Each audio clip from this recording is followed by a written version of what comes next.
The first sign was a trail, faint paw prints in the mud behind an abandoned garden fence, too small to belong to anything that should have been out alone. Then came the whisper from a neighbor.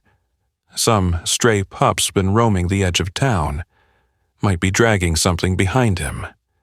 But no one mentioned the girl, 13-year-old Cassidy, who had already written that exact moment in her journal. Before it happened, she wrote about a puppy named Milo and a kitten named Pip, long before they stumbled into her life. The story could have ended there, with a pup too young to protect, a kitten too weak to survive, and a girl too quiet to be heard.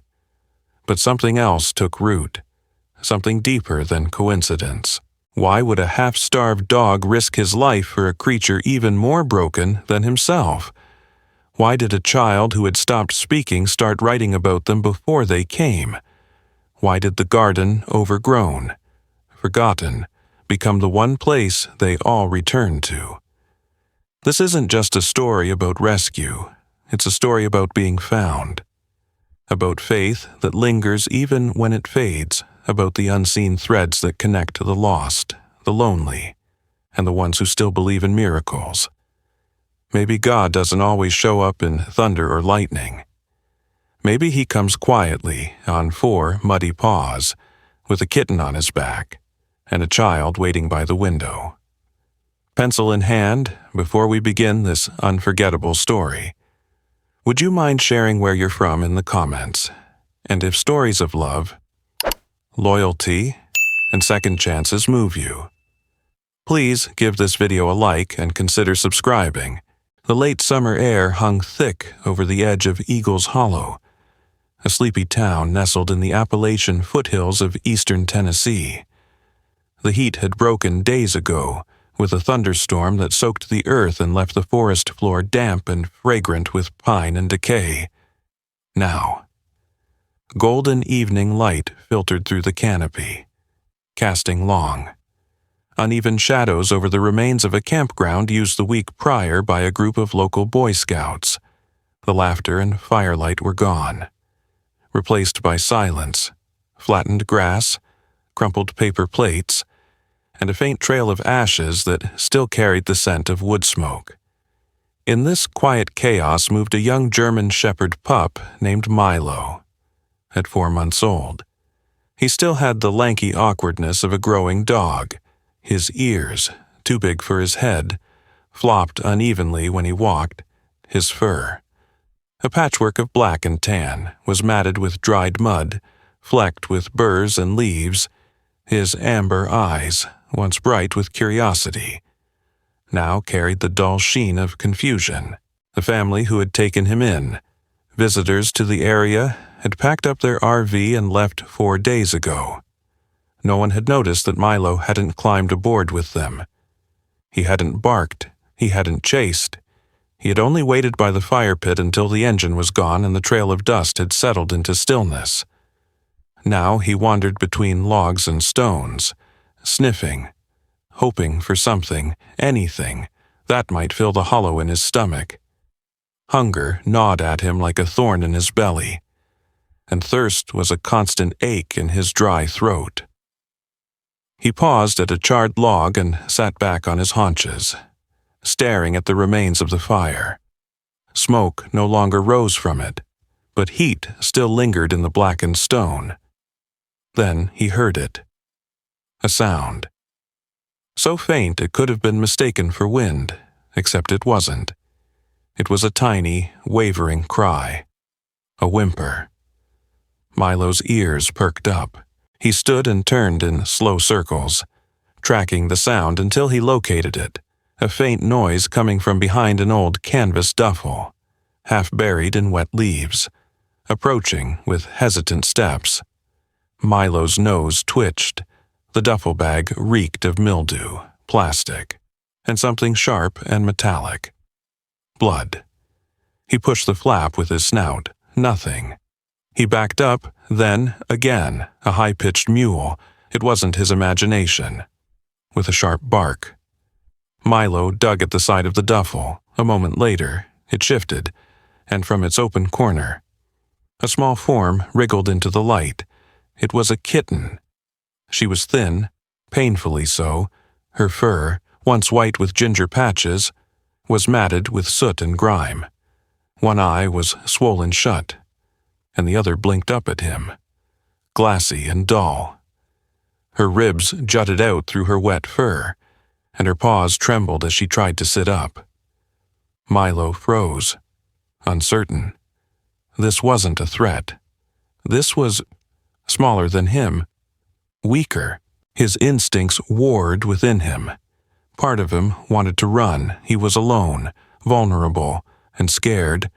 But another part, a softer, older part deep in the bones of what it meant to be a shepherd, stirred. The kitten mewed again and collapsed against the duffel.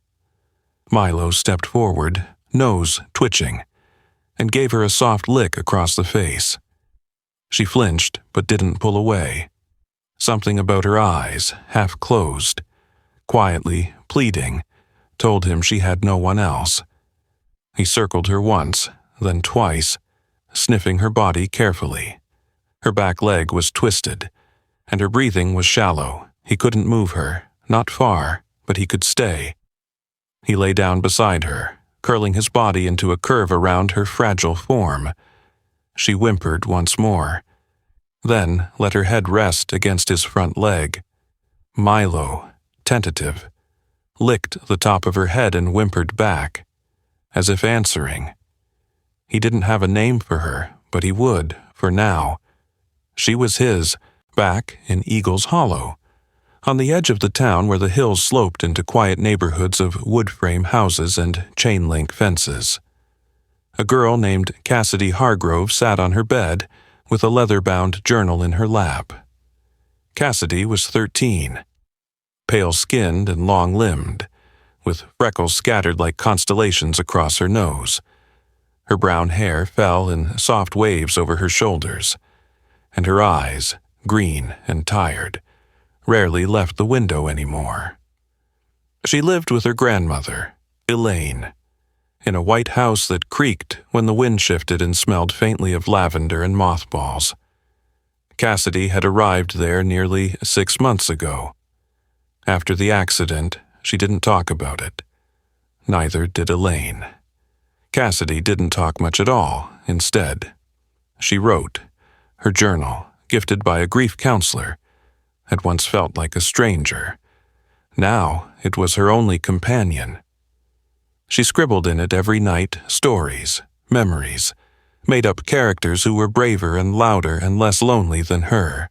Tonight, she wrote about a dog, not a real one. She had never owned one, but in her mind, he was lost in the woods, fighting the darkness. She named him Milo. She didn't know where the name came from, maybe from a story she once heard, maybe from her heart. Her fingers moved over the page. He finds something in the ashes, she wrote. Not treasure, not a clue, a kitten, small, hurt. He doesn't walk away. He stays, maybe for the first time in his life. He doesn't want to be alone. Cassidy stared at the words. They didn't feel like fiction. Outside, wind rustled the trees, somewhere deep in the forest. A young shepherd pup curled tighter around a sleeping kitten, and far away in her room, a girl who hadn't spoken aloud in days whispered to herself. Milo, that's a good name. The sky above the Appalachian treetops had turned a heavy gray, and the first whisper of rain trembled through the needles of the tall pines. The storm had been brewing all afternoon, pressing down on the hills that cradled Eagle's Hollow in quiet isolation, in a forgotten trail carved behind the abandoned scout campground. A young German shepherd pup named Milo trudged forward, his breath misting in the cooling air. Milo's tan and black coat was damp, speckled with mud, and clung to his frame. He was only 4 months old, but the wild had aged him fast. His ears flicked with each drop that pierced the canopy above. He kept glancing back at Pip, the tiny kitten whose life now seemed tied to his. Pip had tried to follow. limping after Milo for the first few minutes of their slow journey away from the ashes of the campsite. But her legs trembled more with each step. Her breaths sharp and uneven. She had collapsed by a bed of wet moss. Her body curled tight, flinching each time a thorn scraped her belly. Milo stood over her for a long moment, torn between instinct and something deeper. The same invisible thread that had kept him from leaving her last night now pulled at him again. He sniffed at her face gently, nudged her side, and then searched the surrounding ground, among the litter of the old campsite. Not far from a half-buried can of beans and a broken folding chair, Milo spotted a torn hiking backpack. The fabric was soaked and stained, its zippers rusted and the inner lining shredded, but a single shoulder strap dangled freely.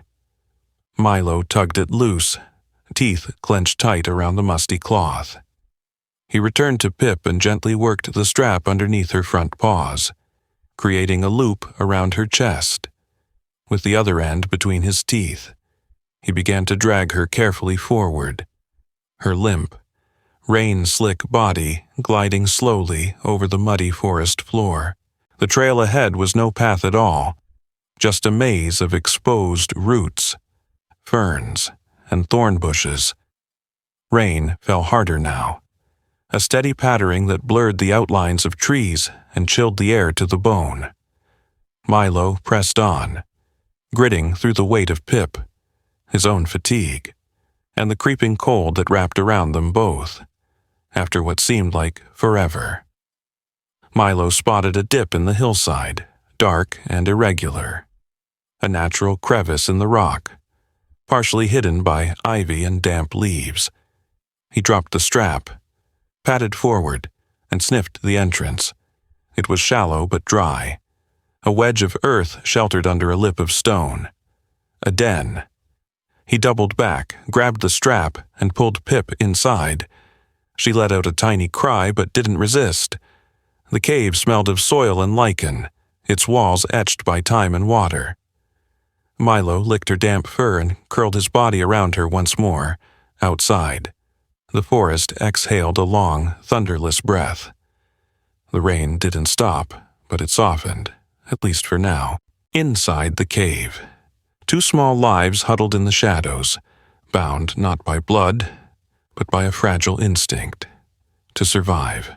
In a quiet corner of Eagle's Hollow, in the attic bedroom of a white clapboard house tucked behind a row of hydrangeas, Cassidy Hargrove sat cross-legged on her bed, the pages of her leather journal open in her lap. The storm tapped gently at her window, but she didn't look up. Her hand moved steadily, pen scratching thoughts she hadn't yet spoken aloud to anyone. Cassidy, 13, pale and wiry, with shoulder-length brown hair that often fell across her freckled face, had become an expert in silence after losing her parents 6 months ago. She had moved in with her grandmother Elaine, a kind but distant woman whose grief wore quieter, older clothing. Cassidy had learned early that sadness made people uncomfortable, so instead of speaking, she wrote. In her journal lived a dog she had invented, a shepherd pup. She had named him Milo without knowing why. In her stories, Milo wasn't just a dog. He was a companion to the forgotten, a guardian of the lost. She wrote him into places she had never seen and gave him tasks she herself was too afraid to try. Tonight, she had written this.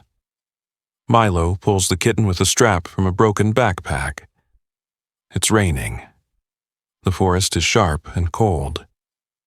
He finds a hollow in the rocks and they hide there together.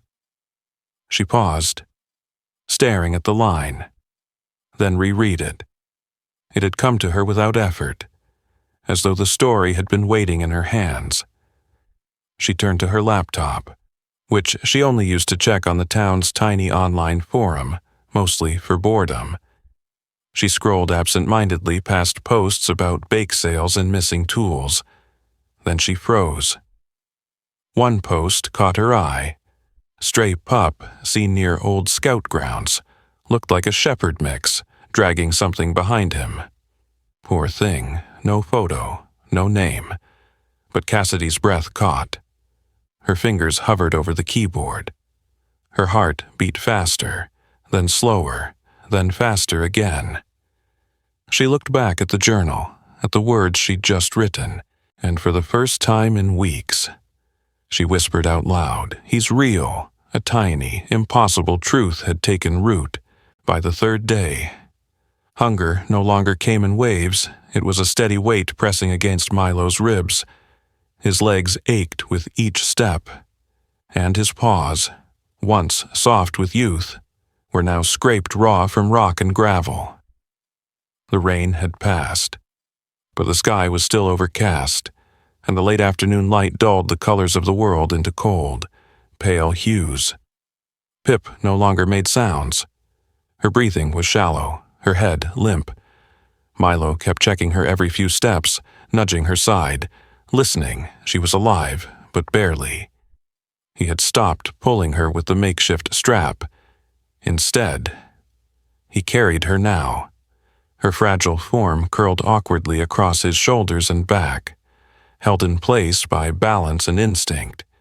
The thick woods had given way to the edges of civilization. Faint traces of asphalt peeked through the leaves. A sagging fence, half swallowed by ivy, ran along a ridge above them. Milo's nose twitched. He caught a scent he hadn't smelled since the campsite. Cooked meat, oil, something greasy and human. He followed it, paws silent against the damp grass, through a tangle of brush and rusted fencing.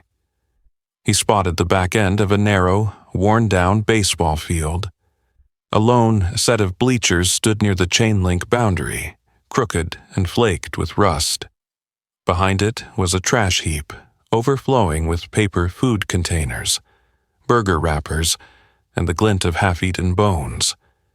Milo edged closer.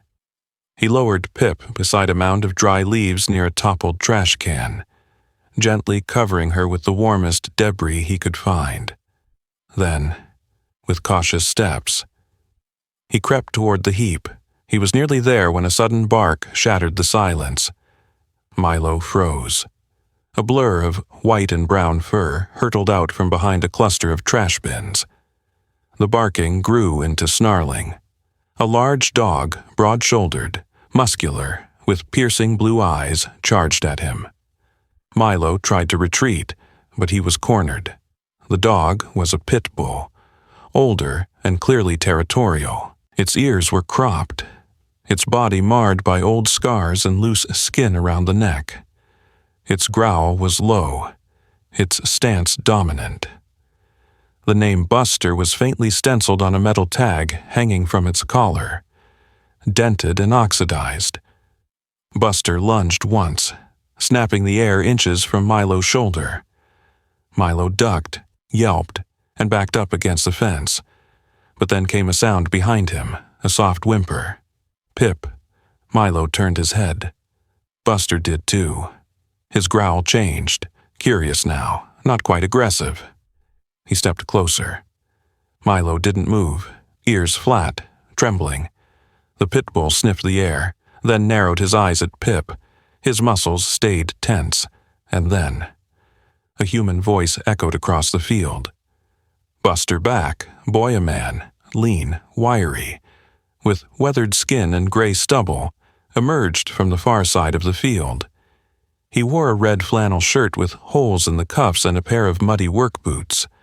His face looked tired but not unkind. Though the slight limp in his walk betrayed an old injury, Buster backed away immediately at the command, panting heavily.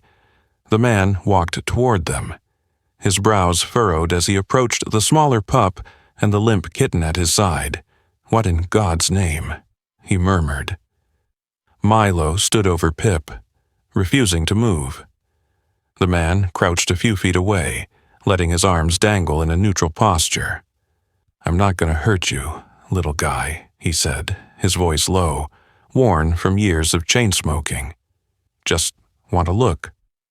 He didn't reach out, instead. He set down a half-eaten sandwich wrapped in foil and stepped back. Milo's nose twitched. The smell was overwhelming. He waited. Then, slowly, with cautious steps, he padded forward and took the sandwich in his mouth.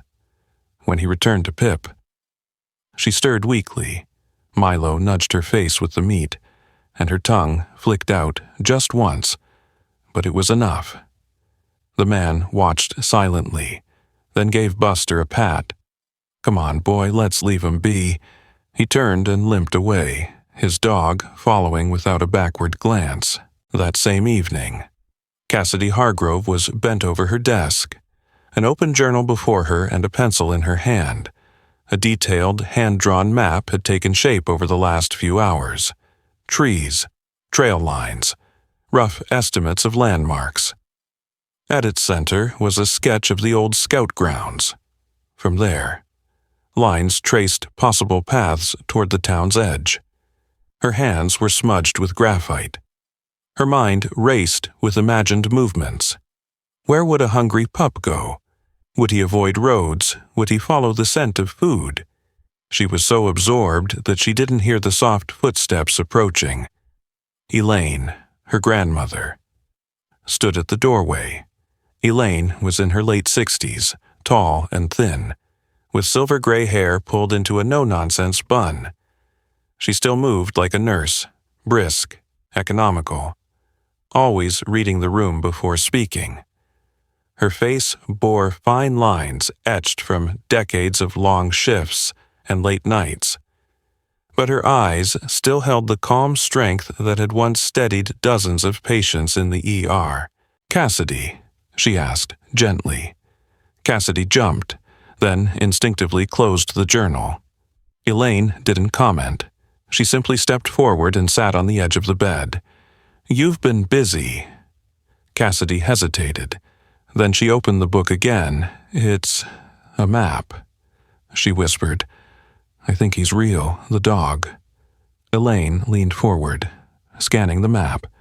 Her brows lifted as she read the notes. "This is very detailed." Cassidy's voice was quiet. "Somebody posted they saw him. I wanted to know where he might go." Elaine looked at her granddaughter.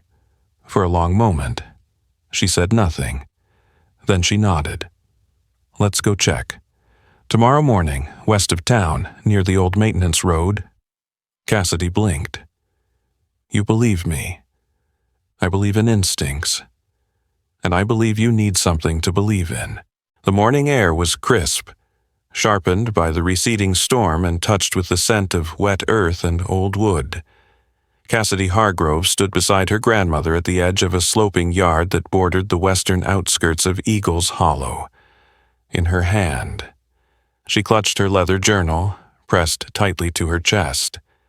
They had followed the map she had drawn, past the crumbling stone wall and along the disused maintenance road that twisted behind the old baseball field. Elaine, tall and wiry in her olive windbreaker and walking shoes, walked with purpose, scanning the ground ahead as if she were back in her days as an ER nurse searching for vital signs in the chaos of trauma. Her silver hair, tightly braided, hung just past her shoulder blades. She had always been a woman of action, rarely soft-spoken, but never unkind. Grief had made her quieter, not colder. They reached a sagging fence half swallowed by honeysuckle, and Cassidy paused. Her heart thudded louder than her footsteps. "Here," she whispered. "This is where I drew them." Elaine nodded, her breath visible in the cool air. They stepped into a garden behind an abandoned bungalow, long overgrown but still holding remnants of what had once been care. A rusted bird bath, broken clay pots, a stone path lost beneath weeds, and near one corner, just below the porch, was a cluster of overturned flower tubs, one of which had collected a shallow pool of rainwater. Something moved. Cassidy caught it first, two black-tipped ears, barely visible behind the pots. Then a shape emerged, slow and hesitant. Milo. He was thinner than she had imagined. His coat was dull, clinging to his frame, and his eyes were sharp with both wariness and exhaustion. He moved cautiously toward the flower tub, nose twitching. Cassidy froze. It's him. Milo bent to drink, his tongue dipping carefully into the stagnant water. Then, a rustle behind the bushes. Cassidy turned just in time to see a small, unmoving bundle lying beneath a rhododendron, partially hidden in the shade. Pip! Cassidy dropped her journal and ran. Elaine was just behind her, her nurse's instincts instantly awakening. She crouched beside the kitten and gently lifted her with steady hands. Pip was limp, her breathing shallow, her limbs trembling. Milo sprang forward with a growl, not loud, but desperate. He barked once, then circled Elaine, confused, protective. "It's okay," Elaine said calmly. "It's okay, sweetheart. I've got her." Cassidy knelt beside Milo, holding out her hand slowly. "Hey," she murmured, "I know you're scared, but she's gonna be okay." She opened her other palm, a piece of turkey jerky she'd taken from the pantry that morning. Milo sniffed, hesitated, then took it. His tail twitched. He didn't leave Pip's side. Not even when Elaine stood up and began walking toward the house. The kitten nestled in her arms. The house was small and old, its white paint peeling in long strips. But the inside smelled of lavender and something sweet. Chamomile tea. Maybe. Elaine placed Pip on a towel-lined basket near the heater, already preparing warm water in a plastic syringe. Cassidy sat cross-legged on the floor beside Milo, feeding him bits of chicken broth with a spoon. He had stopped growling, though his eyes never left Pip. Every few seconds, he shifted his weight closer to her. Elaine moved with calm precision, wiping Pip gently with a damp cloth, removing dried blood and dirt from her fur. "She's dehydrated. We need to keep her warm and get fluids in her slowly." Cassidy nodded, already reaching for her notebook. She flipped past the map, past the pages of fiction, and opened to a new blank page across the top. She wrote in careful block letters, "Day 1, welcome home, Milo and Pip." She paused, pencil hovering, then added, "Pip's ears twitch when she dreams. Milo doesn't blink when you touch her, like he's making sure she doesn't disappear." That evening, after a long nap beside the heater, Pip opened both eyes for the first time. They were cloudy but clearer than before. She mewed softly, and Milo, lying in the hallway nearby, rushed in and planted himself beside the basket. Elaine stood by the doorway, arms crossed loosely, her face, usually unreadable, cracked into something close to a smile. "I'll call Dr. Patel tomorrow," she said. "She'll want to see Pip, and we'll need temporary intake paperwork for the shelter." Cassidy looked up, startled. "You're not sending them away?" Elaine shook her head. "No, but if we're going to foster them, it has to be official. Vet records, feeding schedules, temporary ID tags, the whole thing." Cassidy nodded quickly. "I'll do all of it." Elaine smirked. "You're 13. I'll help do all of it." Cassidy corrected, grinning. Elaine's smile softened. "Deal." Later that night, Cassidy sat at her desk, journal open. Milo was curled at the foot of her bed. Pip, now dry and warmer, was asleep in the basket nearby, her belly softly rising and falling. Cassidy began to write. Milo didn't run when we opened the door. He just waited, like he'd been here before in another life and was just waiting for the right time to return. Pip smells like warm bread and pine needles now. I think she's going to be okay. She paused, staring at the page. Her hands trembled. Not from fear, but from something she hadn't felt in a long time. Hope. Then she did something she hadn't done in over a year. She laughed. It was short, unsure, but real. It bubbled up when Pip rolled in her basket and batted weakly at one of Cassidy's untied shoelaces. Milo tilted his head, watching with gentle focus. Cassidy wiped a tear from her cheek and leaned down to whisper, "You can stay as long as you want." Sunlight filtered through the lace curtains of the living room, casting warm patterns on the floor where Milo lay sprawled. One paw draped lazily over a chewed-up tennis ball. His coat had taken on a healthy sheen, and his eyes, once dulled by exhaustion and fear, now glimmered with alertness and trust. At 5 months old, he was growing into his oversized paws, his once knobby legs gaining strength with each passing day. He followed Cassidy from room to room now, often lying at her feet while she read or wrote in her journal. Pip had transformed, too. The kitten's once sunken eyes now sparkled with mischief. Her fur, once clumped with mud and dried blood, had been carefully brushed by Cassidy each night until it gleamed in streaks of orange and white. The swelling around her injured leg had subsided, and while she still walked with a slight limp, she could leap onto the windowsill when the morning light appeared. Her favorite spot was the arm of the old plaid sofa, where she could bat at Milo's tail while he slept.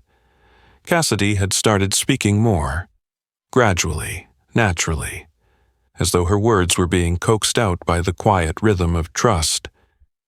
She talked to Pip while brushing her, to Milo while walking him in the backyard, and to Elaine while they made dinner or folded laundry. Her laughter returned in spurts, soft and surprised at first, then brighter, louder. Elaine often stood in the kitchen doorway watching her granddaughter chatter away, her expression unreadable, but eyes shimmering with something unspoken. Elaine had made her decision a few days after Dr. Patel's second visit, the local veterinarian. A short Indian-American woman with sharp cheekbones and a practical ponytail, had declared both animals small miracles. She had run her practice in town for over 20 years, and rarely had she seen such a complete turnaround in strays. They're bonded, she told Elaine, to each other and to Cassidy. If there's any thought of separating them, I'd reconsider. Elaine had already known, so she filled out the temporary fostering forms from the shelter and then crossed out the word temporary. She filed for permanent guardianship the same day. The news spread fast in Eagles Hollow. Small towns don't keep secrets long, especially not the heartwarming ones. Soon, neighbors started dropping by. Mrs. Kennedy, from across the street, brought over an old pet bed and 3 new collars. "Found these in my attic," she said with a smile, handing Cassidy a box tied with twine. "From our Labrador, Rusty. He passed last year. I think he'd want these to go to someone special. Mr. Hollis, the retired shop teacher, stopped by with a bag of chew toys and a tin of homemade peanut butter biscuits. Made 'em for dogs," he explained with a wink. "But I wouldn't stop you from trying one." Cassidy, bashful but glowing, thanked them all. She began keeping track of the gifts in the back of her journal, calling it the village list. Elaine, ever pragmatic, saw the opportunity in Milo's temperament. The pup was gentle, calm, and tuned into Cassidy's moods in a way few animals were. She had seen it before. During her nursing years, some dogs just had the soul for healing. So she called an old colleague, Mrs. Granger, a retired therapist who now coordinated the local Hearts and Paws program, a community outreach that paired trained animals with children who had lost loved ones. After a long call and a careful home visit, the process began. Milo's training started the following week. A quiet man named Aaron McCall arrived at the house every afternoon with a soft voice and a bag of liver treats. Aaron was in his early 30s, tall and sandy-haired with laugh lines around his eyes, and a calm way of kneeling that made even Pip curious. He'd been a former police K-9 trainer before switching to therapeutic work after his younger sister passed. Milo's got it in him. He said to Elaine after 3 days, sensitive, attentive, he watches Cassidy like she's his whole world. Elaine nodded. She is, by week's end. Milo could heel, sit, stay, and, more impressively, lay his head in a child's lap without flinching. Even amid tears, Pip, naturally, refused to be trained. But she'd taken to curling up beside the practice mats, observing with her twitching tail and occasional chirp. Cassidy documented every moment. Her journal, once a retreat from the world, had become a living chronicle. She filled its pages with observations, sketches, even taped Polaroids to the corners. Pip tangled in yarn, Milo napping in a sunbeam, a self-portrait with both snuggled at her sides. On a quiet Sunday afternoon, she wrote the final entry. Dad, I found a friend. No, 2 of them. And maybe they found me first. Elaine found her later on the back porch, the last of the sun soaking the yard in a wash of amber and rose. Cassidy sat on the swing with her knees tucked under her chin. Milo lay at her feet, his head resting across her ankle, eyes half closed in the warm light. Pip was curled tightly in Elaine's lap, purring with the gentle consistency of a lullaby. Elaine sat beside her granddaughter, not speaking, just watching the sky deepen. Somewhere a cardinal called once, then again. The trees moved softly in the late breeze. Cassidy leaned her head on Elaine's shoulder. No words were needed. The garden around them held more than silence. It held memory, growth, and something new. A beginning that had once looked like an ending. They sat like that for a long while, as the sky turned violet and the last gold faded from the world. Sometimes, the smallest creatures carry the biggest miracles. Milo and Pip were broken, abandoned, and nearly invisible to the world. But love found them. Through compassion, courage, and quiet faith, their story became more than survival. It became a healing for Cassidy, for Elaine, and maybe even for us. Perhaps it wasn't chance that brought them together. Perhaps, in the quiet corners of the world, God still works in whispers, a paw print in the mud, a purr in the silence, a child's laugh returning after sorrow. Maybe the miracle wasn't the rescue. Maybe the miracle was what followed. So, if you're watching this, know that you are not alone. Just like Cassidy, Milo, and Pip. Healing begins with one moment of kindness, one act of faith. Leave a comment below if you believe every life matters, no matter how small. Type Amen if you believe God still brings the lost together for a reason. Share this story if it touched your heart. Subscribe for more real-life-inspired stories of love, redemption, and second chances. And don't forget to pray for all the animals and people still waiting to be found. May God bless you today and always.